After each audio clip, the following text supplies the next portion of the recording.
Hello everyone, welcome back to my channel. কেনেকুৱা খবৰ আপোনালোকৰ ভালনে? মোৰ চেনেলৰ নতুন এটা ব্লগলৈ পুনৰবাৰ আপোনালোকক স্বাগতম জনাই ব্লগটো ষ্টাৰ্ট কৰিছোঁ।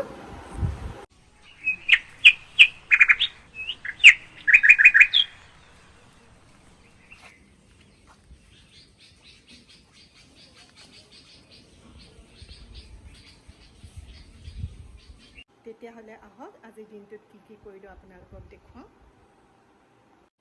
মই এতিয়া প্ৰথমতে কাপোৰ অলপ জাপি লওঁ।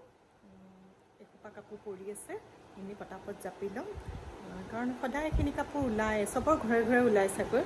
আৰু মইতো সদায় ডেইলি কাপোৰ ডেইলি ধোওঁ, সেইকাৰণে কাপোৰ আমাৰ বহুত বাঢ়ি যায়। আৰু সেইবোৰ ভাগে ভাগে জাপি আকৌ ভাগে ভাগে ভৰোৱা, এইটো এটা ডাঙৰ সমস্যা, তথাপিতো কৰিবই লাগিব আৰু। ঠিক আছে, তেতিয়াহ'লে মই কাপোৰখিনি জাপোঁ, আপোনালোকো চাই থাকক মই আৰু কি কৰোঁ।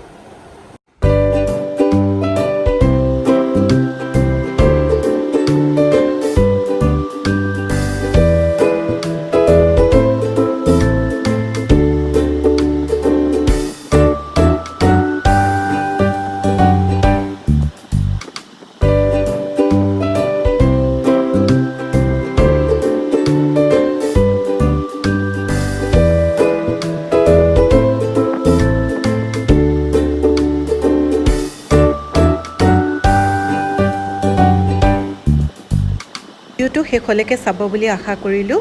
ভাল লাগিলে লাইক কমেণ্ট ছাবস্ক্ৰাইব কৰিব। কাপোৰৰ কথা ওলাওঁতে এটা কথা খুবেই ক'বলৈ মোৰ মন গ'ল।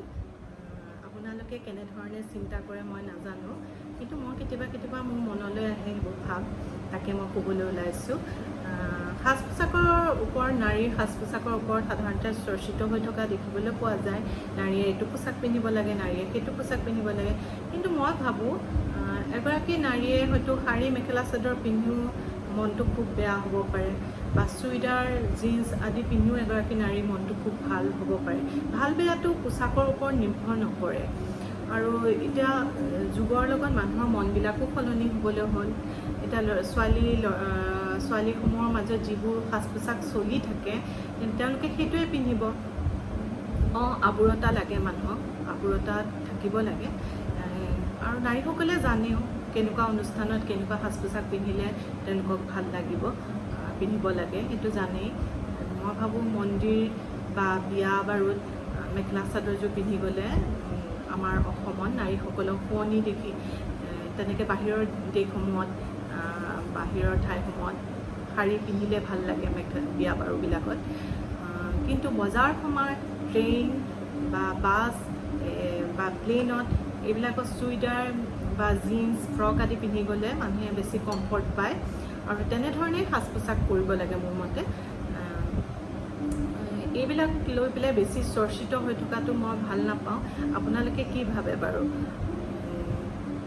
এইবোৰ চৰ্চা কৰি থাকিতো একো লাভ নাই। নতুন যুগৰ লগত, নতুন সময়ৰ লগত মানুহৰ মনবিলাকো সলনি হ'বৰ হ'ল, আৰু এইবোৰ বিষয় লৈ বেছি চৰ্চা কৰি থাকিব নালাগে। ভাল বেয়াটো আচলতে সাজ পোছাকৰ ওপৰত নিৰ্ভৰ নকৰে, ভাল বেয়াটো মানুহৰ নিজৰ মনৰ ওপৰত নিৰ্ভৰ কৰে।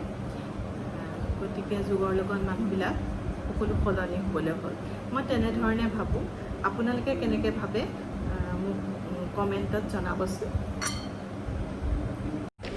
আজি মই এই টাবকেইটাৰ লাঠিকেইডালত নাৰিকল ৰছীৰে ধুনীয়াকৈ বান্ধি দিলোঁ। এতিয়া গছজোপাই খামুচি পেলাই ওপৰলৈ উঠাত সুবিধা পাব।